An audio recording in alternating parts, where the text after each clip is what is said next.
امروزها در سرزمین تاجیکستان واقعه‌های ناخوشی در سرحد تاجیکستان و قرقیزستان به وجود آمده دل همه ما مادران و آموزگاران را غمگین ساخته است. ما زنان و مادران تاجیک هیچگاه نمی‌خواهیم که فضای صلح و ثبات ما را ابرهای سیاه جنگ فرا گیرد و اشک مادران بریزد. به همه آن مادرانی که در این واقعه ناخوش جگربندان و نزدیکان خود را از دست دادند صبر جمیل خواهانیم و همدردی خویش را بیان میکنیم. ما زنان و مادران تاجیک هیچگاه نمیخواهیم که ناخلف پای قدم شوم خود را به سرزمین مقدس ما گذارد.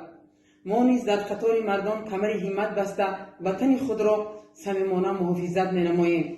مردم تاجیک و قرقیز هیچگاه با هم دشمن نبودند و نیستند. نیست باد آن قوه‌ای که این دو کشور دوست و همسایه را به هم برانگیخته است. نیست باد جنگ، زنده باد صلح.